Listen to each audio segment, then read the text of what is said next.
Okay, let's talk about what happened during a really intense part of the American Civil War, focusing on the battles around Cold Harbor. The Union Army, which was called the Army of the Potomac, was moving towards a place named Cold Harbor in Virginia. As they moved, the Confederate Army, known as the Army of Northern Virginia, led by Robert E. Lee, had to change where their soldiers were positioned to face the Union troops. On the far left side of the Union line were soldiers from the 18th Corps, led by William Baldy Smith, and the 6th Corps, led by Horatio Wright. The top Union generals, Ulysses S. Grant and George Meade, wanted to launch a big attack in the Cold Harbor area. To help this main attack, they wanted the other parts of their army to make some moves, maybe small attacks, just to distract General Lee. The idea was to keep Lee busy so he couldn't send extra help to fight against Wright and Smith's men. General Meade told Governor K.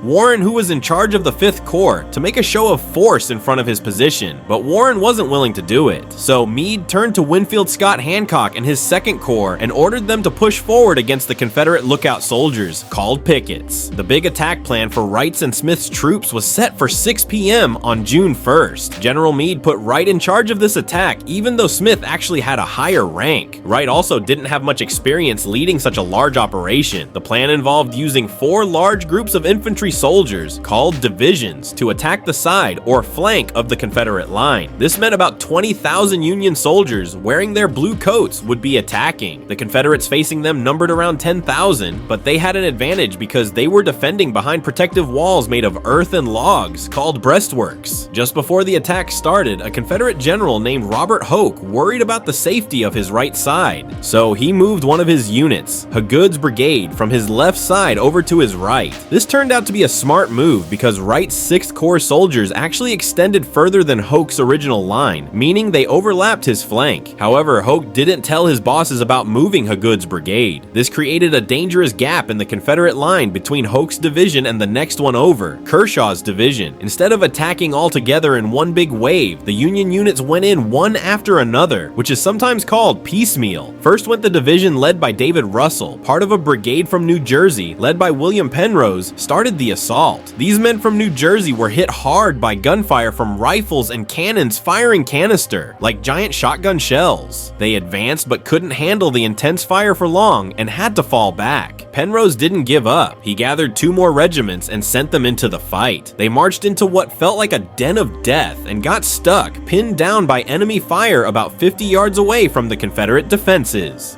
The Union soldiers desperately started digging, trying to pile up dirt to shield themselves from the bullets and shells. Next, Nelson Cross's brigade attacked, with support from 2 regiments led by Lewis Grant. Just like Penrose's men before them, their attack also stopped dead. Artillery shells, canister, and rifle fire ripped through their lines. Many soldiers quickly retreated, while others tried to stay put and dig small ditches, called rifle pits, for protection. Further north along the Union line, Emory Upton was getting his men ready. Upton was known for successfully breaking the Confederate line during the earlier Battle of Spotsylvania Courthouse. Remembering how he did it then, by arranging his regiments in deep columns, he formed his men into 4 lines, with about 500 soldiers in each line. The first 3 lines were made up of a unit called the 2nd Connecticut Heavy Artillery, and the last line had the rest of his regiments. But as soon as they started moving forward, they were hit by flanking fire from their left. Hoke's Confederate division had cleverly cut down trees in a way that forced the attacking Union soldiers into just a few paths, making it easier for the Confederates to shoot them with devastating accuracy. Upton ordered his men to lie down for cover. Meanwhile, another Union brigade commander, Henry Eustis, was sick, and his brigade wasn't moving forward to help Upton. General Russell, the division commander, got angry about this lack of movement, took charge of Eustis's brigade himself, and led it forward. Unfortunately, Russell got a bad wound in his arm during this attack, and the Confederate resistance was too strong. Eustis's brigade had to retreat back to where they started. The next Union unit to move against the Confederates was William Truex's brigade. Luckily for them, they advanced right where General Hoke had moved Haygood's brigade away, finding the gap in the Confederate line. Truex's men managed to get into the abandoned Confederate defenses and even got behind the main Confederate line. This happened partly because the Confederate commander in that area, a a man named Wofford was distracted by other Union troops, Benjamin Smith's, approaching his front. So Truex got through without taking too many losses initially. However, once they were behind the Confederate lines, the 8th North Carolina Regiment turned around to face them and fired deadly shots into their ranks. Truex's men didn't back down. They fired right back at the North Carolinians, known as Tar Heels. The 8th North Carolina broke and retreated. Then the 51st North Carolina, the next unit in line, turned to deal with Truex's men. By this point, Truex's soldiers were disorganized, being behind enemy lines and getting shot at by other Confederate troops under Thomas Clingman and some from Wofford's brigade. But the determined Upton managed to regroup his own men and started attacking Clingman's front. This pressure kept Clingman busy and prevented him from sending soldiers to deal with Truex's men in the rear. On the right side of this main Union attack, divisions led by Charles Devens and William Brooks, part of Baldy Smith's 18th Corps, advanced more together in a better coordinated way. This combined pressure on the Confederate brigades of Wofford, Bryan, and Clingman, especially because of the breakthrough where Hoke had moved to Good's brigade, caused the Confederate line to start collapsing. Some Confederate soldiers fired their guns as they retreated, which slowed the Union soldiers down a bit but didn't stop them completely. To counter this breakthrough, Confederate General Alfred Colquitt sent the 28th, 23rd, and 27th Georgia regiments to attack the Union soldiers' left side flank. At the same time, General Joseph Kershaw took the 2nd South Carolina Regiment and the 3rd South Carolina Battalion from another brigade and sent them to hit the Union soldiers' right flank. By now, it was getting dark on that evening of June 1st. The darkness, combined with these few Confederate regiments hitting the flanks of the Union troops who had broken through, caused the Union soldiers to pull back to where they had started their attack. Darkness had essentially saved Robert E. Lee's army from a potential disaster that day. Even though the Union troops had pulled back, the attacks on the Confederate right side looked promising to Grant and Meade. They decided they should move more soldiers to that area to try and break Lee's lines completely, which might open a clear road to Richmond, the Confederate capital. So Grant ordered Hancock's 2nd Corps to leave their trenches and move over to the far left of the Union line. He wanted Hancock ready to support another attack at 6 a.m. the next morning, June 2nd, by Wright and Smith. General Lee noticed that Hancock's corps was gone from its original position. He reacted by pulling some of A.P. Hill's corps away from the Confederate left flank and moving them over to strengthen the Confederate right flank. This left only one division from Hill's corps, led by Henry Heth, on the far Confederate left. In addition to Hancock moving left, Ambrose Burnside and his 9th Corps moved from the Union right flank to a position behind Warren's 5th Corps. The planned 6 a.m. attack for June 2nd got delayed. General Smith reported to Grant and Meade that his troops needed more ammunition.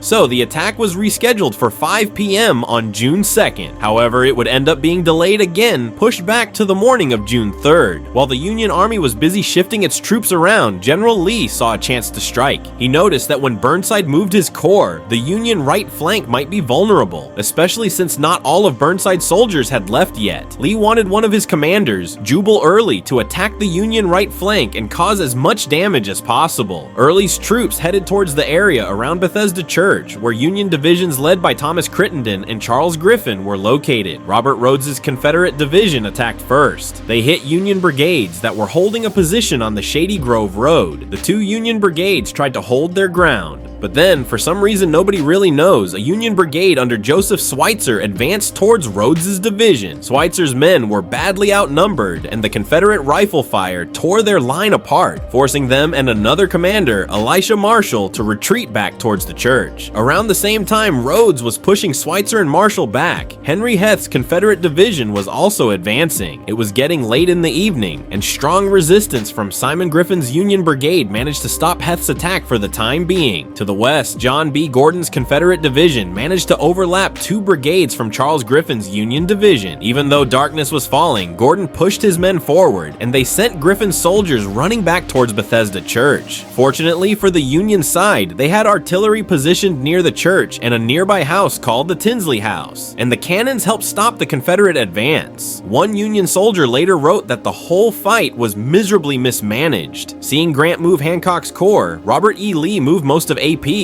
Hill's corps to the Confederate right side to strengthen it. Along with Hill's troops came soldiers commanded by John C. Breckinridge. Breckinridge was famous because he had been the vice president of the United States before the war. He had spent most of the war fighting in the western parts of the country, but had recently come east and was now fighting with Lee's army, starting around the Battle of North Anna. Grant planned for a big attack early on the morning of June 3rd. Hancock's 2nd Corps was scheduled to attack at 4:30 a.m. Hancock arranged his 3 divisions for the assault. Francis Barlow's and John Gibbon's divisions would lead the way, with David Birney's division following in support. It was raining lightly that morning, similar to the weather during their attack at Spotsylvania less than a month before. This time they would be attacking 4 Confederate divisions. The Confederate front line was made up of troops under Robert Hoke, John C. Breckinridge, and Cadmus Wilcox, with William Mahone's division held back in reserve. It was a very strong defensive line, and the Confederate soldiers had about 12 hours to make it even stronger by building more breastworks and digging trenches. At exactly 4:30 a.m., the silence was broken by a single cannon shot fired by the 10th Massachusetts Artillery. This was the signal for the thousands of Union soldiers to advance. They moved out across the open ground towards the Confederate defenses. A Union artilleryman later described the beginning of the assault as simply terrific. He said it had the intense rifle fire sound of the Battle of the Wilderness, combined with the loud cannon thunder of the Battle of Gettysburg. Inside the Confederate defenses, the men in John Echols' brigade were in a muddy mess, made worse by the rain. Their commander decided to pull them back a short distance to slightly higher, drier ground, but doing this accidentally created a weak spot in the Confederate line just as the massive Union attack was hitting.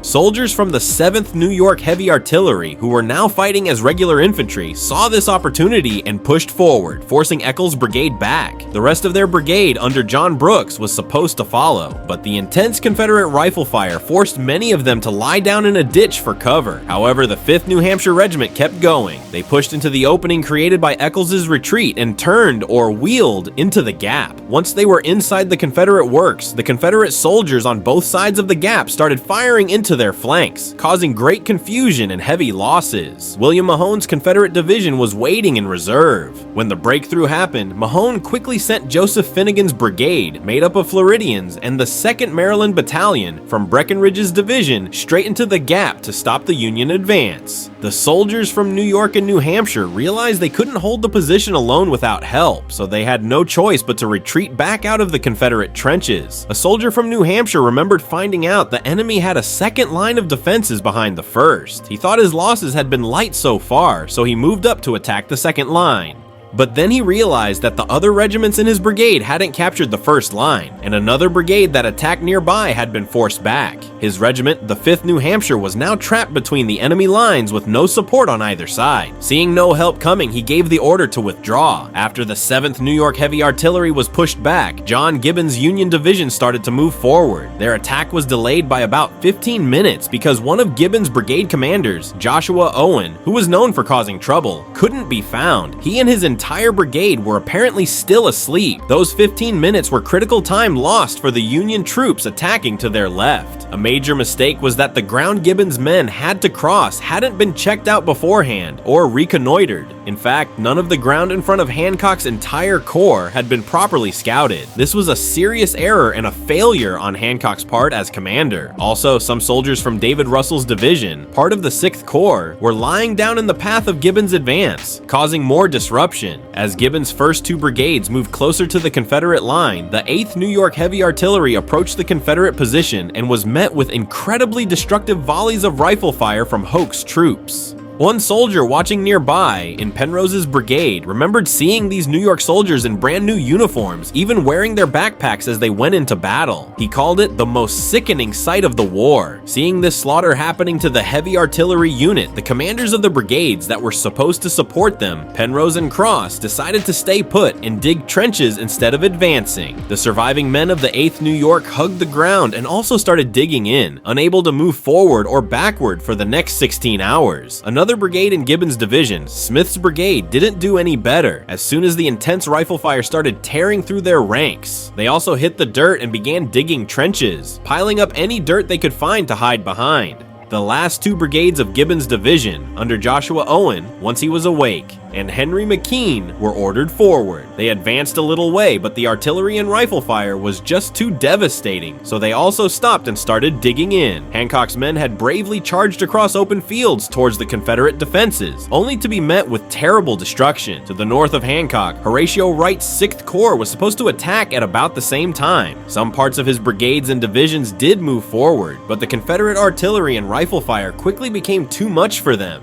Some of Wright's soldiers had already suffered heavy casualties in the fighting on June 1st, and they simply stayed in the shallow trenches they had quickly dug. One soldier who did advance described it: "We never even reached the enemy's works. We advanced under a murderous fire and were simply slaughtered." The attacks by the 6th Corps were scattered and not well coordinated. They achieved nothing, and most of the men pulled back to safer positions. These weak attempts didn't help relieve the pressure on Hancock's troops to their left, nor did they encourage Baldy Smith's 18th Corps, which was supposed to be attacking right alongside the 6th and 2nd Corps. 3 of Smith's brigades started an assault, but were very quickly either pinned down by enemy fire or suffered so many casualties that the units basically fell apart and couldn't make any effective attack against the Confederates. One man from the 18th Corps remembered, "In less than 10 minutes from the word forward, there was no brigade to be seen. Nearly one half lay dead or disabled on the field."